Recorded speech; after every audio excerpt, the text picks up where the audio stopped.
Alors bonsoir. Alors quelle est votre implication dans ce projet? Elle est personnelle, elle est de jour et de nuit. Je mets des affiches, je discute, je fais des réunions, etc.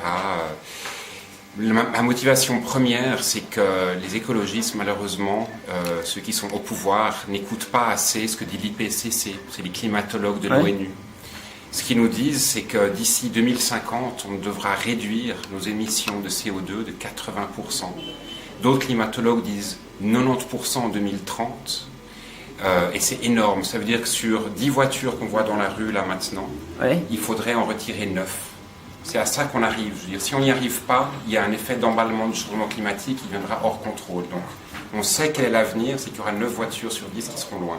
Tous ces gens-là ils doivent quand même aller au centre et le quitter. Donc ils doivent utiliser le vélo quand ils peuvent, la marche, ou alors le bus. Et les transports publics, ils polluent ou ils polluent pas? Ben ils polluent, bien sûr, tout pollue.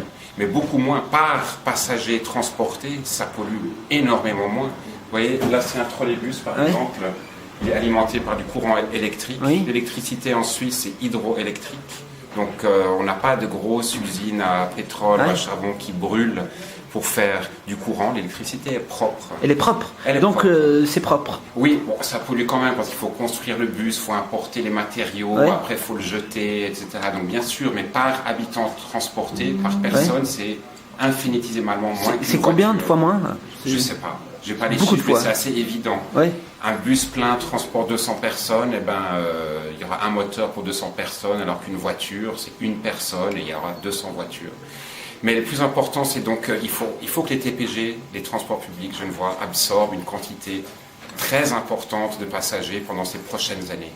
Et une étape très importante pour arriver à développer les TPG, c'est augmenter maintenant le nombre d'usagers par la gratuité. Les transports publics genevois. Oui, les transports publics, donc l'entreprise dit elle-même qu'il y aurait une augmentation de 20 à 30% des usagers assez rapidement si on fait la gratuité.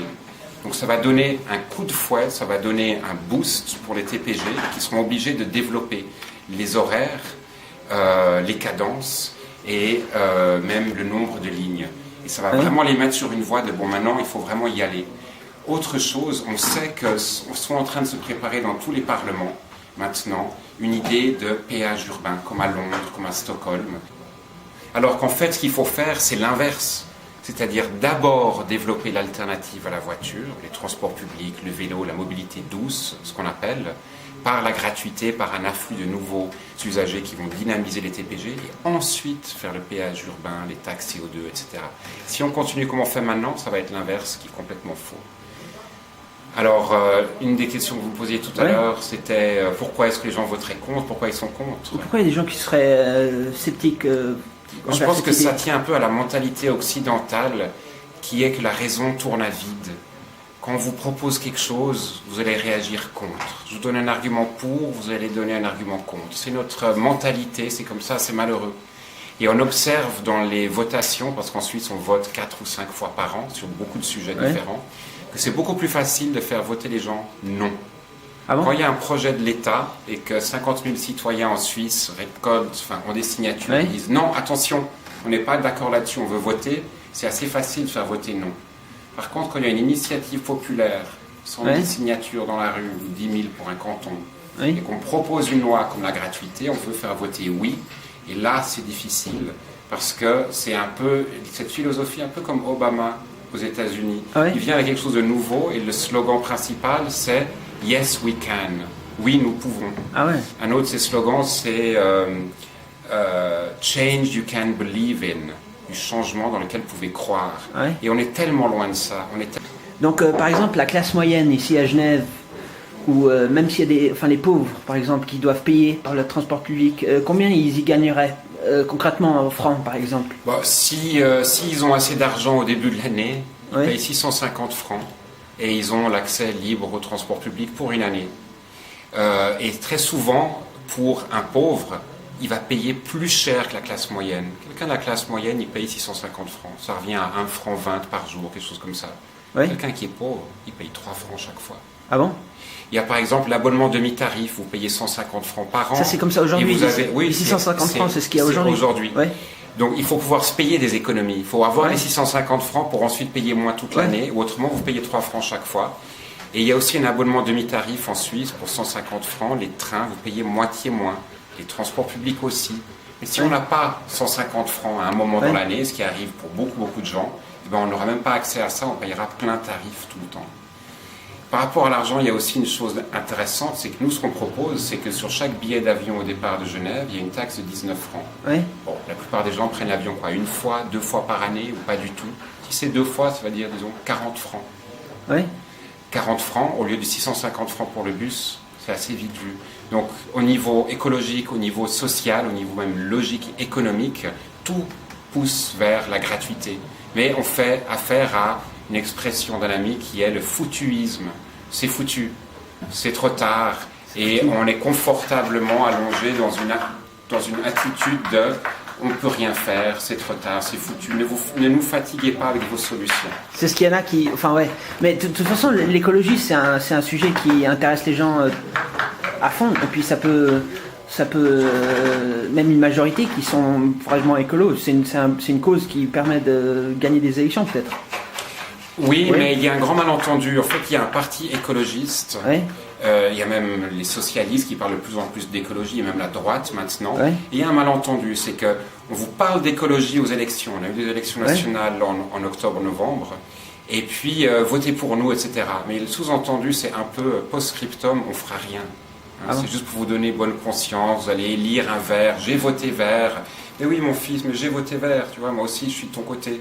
En sachant tout à fait que le parti ne va pas faire grand-chose. Donc c'est un sort de malentendu. Ah, c'est dommage. Il y a un malentendu politique, mais qui se trouve dans tout l'Occident. C'est qu'on Ouais. vote pour des progressistes qui sont progressistes pendant la campagne électorale et qui, Ouais. après coup, oublient et retournent dans des conservatismes pour être réélus. Ouais. La prochaine campagne électorale, on va revenir avec beaucoup d'espoir et puis ensuite endormir les gens. Donc, il faudrait dire que c'est encore plus vert que les verts, cette campagne. C'est- Disons que c'est vert. C'est vert. Mais je crois qu'on peut avoir confiance dans une nouvelle génération d'écologistes, du parti écologiste. Ouais. On peut avoir confiance que cette nouvelle génération secoue l'arbre et puis prenne position. Et je suis allé à l'Assemblée Générale des Verts pour défendre l'initiative et c'est les jeunes qui ont voté en faveur Ah ouais. et puis les autres qui suivaient un peu la hiérarchie et qui disaient non. Et c'est pas possible qu'il y ait des lobbies ou quelque chose qui sont venus interférer dans l'opinion des partis ou quelque chose Il n'y a comme ça. même pas besoin. Il y a pas Il n'y besoin. même pas besoin d'une pieuvre Ah non, c'est- ou d'une conspiration. Il même n'y a pas de besoin, c'est juste conspiration. de la paresse. Non. C'est de la paresse et puis c'est aussi ne pas prendre au sérieux ce que disent les scientifiques, les climatologues. Ouais. Et c'est vraiment une perte que pour l'instant les écologistes, enfin du parti Ouais. écologiste, c'est vraiment très triste de voir que eux qui étaient à l'origine d'apporter ce que la science dit sur notre mode de vie, Ouais. d'être un peu porte-parole politique de ce qu'on entend, et qu'ils aient peu à peu abandonné ça. Parce que pour l'instant, il y a un écart abyssal entre ce que dit l'ONU sur le climat, les recommandations qu'ils donnent, et ce que font réellement les partis écologistes. Peut-être pas dans tous les pays, mais dans la plupart. Est-ce que dans la campagne vous allez mettre le point sur l'écologie à fond? Vous allez expliquer aux Il y a gens même- l'IPCC, oui, tout ça. oui, vous allez leur dire oui, oui, c'est urgent. Ben, ça fait des semaines qu'on Ouais. le fait. Ça fait des semaines. C'est urgent et c'est une manière assez facile de faire beaucoup de choses. Enfin, Oui, c'est oui, de oui, faire oui. une différence. Oui, je pense que c'est pas tous les jours qu'on peut voter Ouais. sur une initiative qui aurait un tel impact sur nos émissions. Pas mal de pourcentages là qu'on peut calculer même, non? En tout cas, selon les transports publics Ouais. eux-mêmes, selon l'entreprise des transports publics, on a 20 à 30% d'augmentation de fréquentation en cas de gratuité. Ça, c'est au début. Ah ouais. Après, ce qu'il faut viser, c'est 90% des automobilistes qu'on voit, là d'ailleurs, Ouais. on va peut-être filmer les fils d'automobiles qui circulent. Là, il y a un bus, mais bon. Ouais. C'est que 9 voitures sur 10 doivent plus être dans la rue. Je veux dire, Ouais. c'est énorme. Donc il ce faut serait s'en rendre compte. 30% d'ici 2 semaines déjà. Pas mal. Donc après, Dans les ils vont semaines plus, qui suivent la gratuité, on a 20 à 30% de fréquentation en plus. Une partie de cela, c'est des piétons Ouais. qui vont passer de piétons à bus, mais une partie, c'est aussi des automobilistes, Donc ça fait 20-30% de CO2 en moins pratiquement. Enfin, pratiquement. à Genève, c'est bien. Un autre aspect argent intéressant à savoir, regardez, un automobiliste, il paye de toute façon, au début de l'année, sa Ouais. taxe automobile, l'assurance, il changera les pneus, il remplit la voiture d'essence, et Ouais. tout d'autres taxes autoroutières, etc. Après, si un jour il a du temps, il dit tiens, je vais aller en bus aujourd'hui en ville, il va se dire, bon, non, en fait, non, parce que déjà, j'ai payé toutes les factures pour ma voiture, elle est là. Je ne vais pas aller vers une machine, mettre 3 francs à l'aller, 3 francs au retour, parce que je ne vais pas payer 2 fois. Ouais. Et en gros, c'est pas important que le prix soit 3 francs ou 5 centimes. Parce que le simple fait de voir sortir des pièces, aller vers la machine, quel est le billet, est-ce que je suis dans quelle classe, et puis en plus il y a plusieurs réseaux maintenant, il y a la zone 11, 12, 30, etc. Les multizones, des choses comme ça, c'est compliqué, et l'automobiliste doit passer de sa voiture au bus. Il faut faciliter les choses. Donc quand des sociodémocrates disent que oui, effectivement, c'est trop cher, il faut baisser les prix, non, il ne faut pas baisser les prix, il faut enlever les prix. Il faut qu'on prenne le bus comme on prend son vélo, sans même y réfléchir.